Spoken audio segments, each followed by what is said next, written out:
my most amazing artists. I wanted to come on here and introduce you to the technique of the week this week from April 20th to the 24th. It's fiber art. And fiber art, in school we usually do paper weaving. We'll do weaving with yarn on a cardboard loom. The older grades have done weaving to make a bowl. And in the younger grades, we've even done stitching with yarn and burlap, like sewing.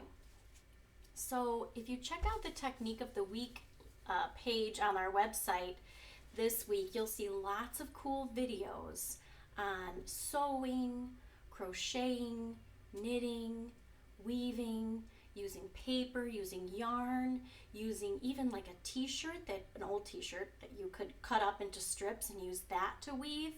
And I tried a couple of those videos and I wanted to share it with you. This is on the 3rd through 5th grade page for weaving. It is an advanced weaving technique, but really it's just you're doing the over-under technique with 2 colors. And instead of having the loom connected, they are loose, and then you kind of gather them and staple them and use one of the strips to go crisscross to create a handle, and it's a little basket. So I made one for my daughter and one for my son, and they're just kind of putting little toys in there. It's pretty fun. You do need smaller and thinner strips though, as I found making this. So this is something you could try. There's also weaving on a cardboard loom. There's a mini loom that you can try. I grabbed a big one. I took a piece of cardboard from a box that I found in the house, and I followed the video, making slits at the top and at the bottom. Now I do happen to have string and yarn here. You may not, so that may not be the best choice for you depending upon what you have at home. But I wrapped around the strings, and then I used my weaving needle and some yarn to go over, under, over, under, and then back the opposite way, under, over, under, over. And continuing. It was a really nice day today, so I went outside while my kids were playing, and I was weaving, let's see if I have it here, this one, and it was really relaxing because you could just like bring it outside. This yarn is kind of neat because it's multicolor, so you don't have to buy a bunch of different colors of yarn. It's one yarn, but it has different colors in it so that it's multicolored when you make it. So if that's something you're interested in, this was actually only a few dollars on Amazon. I did have to buy it because I don't have my yarn stuff here at home. And I also went out and I collected a couple of sticks, and I used that multicolored yarn to make an Ojo de Dios, the Eye of God. And that video is on the Technique of the Week page as well. So there are so many cool things you can do with weaving. This one was on the cardboard. My son made this, and he's 7, so he can do it. You can do it, right? And then I did have a book to share with you. This is What Do You Do with an Idea? Because even though I have a lot of ideas posted for you on that Art at Home website, and we're trying to do the Technique of the Week, sometimes you just have to go with an idea that you have. And you just be creative. And sometimes you may be feeling really big feelings right now, and you just want to make something and feel your feelings and see where it goes. So I thought at this point, What Do You Do with an Idea would be a good book to share with you. I really like this book. So here we go. It's written by Kobi Yamada, illustrated by Mae Besom. What do you do with an idea?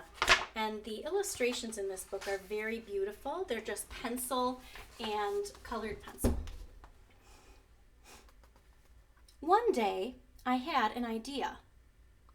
Where did it come from? Why is it here? I wondered. What do you do with an idea? At first, I didn't think much of it. It seemed kind of strange and fragile. I didn't know what to do with it, so I just walked away from it. I acted like it didn't belong to me. But it followed me. It's a funny looking idea, isn't it? Do you ever feel like you have an idea that just kind of sticks with you? I worried what others would think. What would people say about my idea? I kept it to myself. I hid it away, and I didn't talk about it. I tried to act like everything was the same as it was before my idea showed up. Look at how cute that little boy is in that idea. Kind of looks like an egg with a crown, doesn't it? Whoa, it's getting bigger. But there was something magical about my idea. I had to admit, I felt better and happier when it was around. Look at those little froggies jumping up by that idea. So cute. It wanted food. It wanted to play. Actually, it wanted a lot of attention. It grew bigger, and we became friends.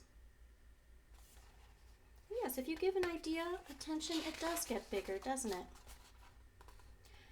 I showed it to other people, even though I was afraid of what they would say. I was afraid that if people saw it, they would laugh at it. I was afraid they would think it was silly. And many of them did. They said it was no good. They said it was too weird. They said it was a waste of time and that it would never become anything. I wonder how that made him feel.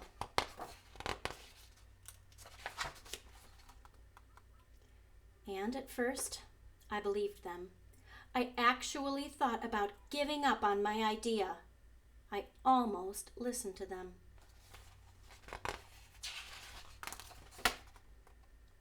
But then I realized, what do they really know? This is my idea, I thought. No one knows it like I do. And it's okay if it's different and weird and maybe a little crazy. I decided to protect it, to care for it. I fed it good food. I worked with it. I played with it. But most of all, I gave it my attention.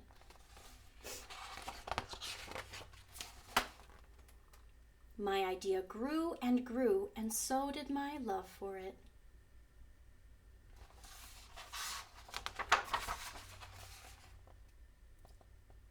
I built it a new house, one with an open roof where it could look up at the stars, a place where it could be safe to dream.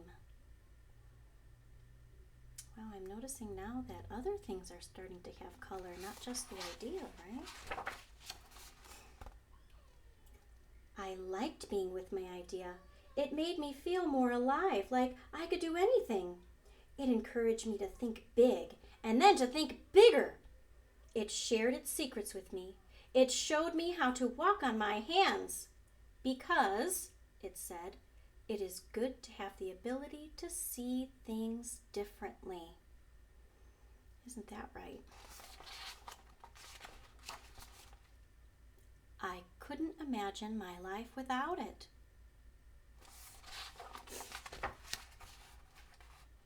Then one day, something amazing happened. My idea changed right before my very eyes. It spread its wings, took flight, and burst into the sky. Whoa. There it goes.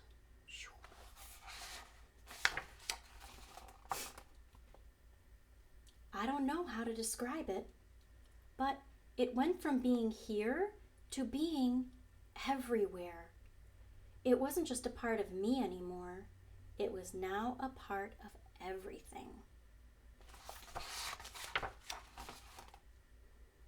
And then I realized what you do with an idea. You change the world.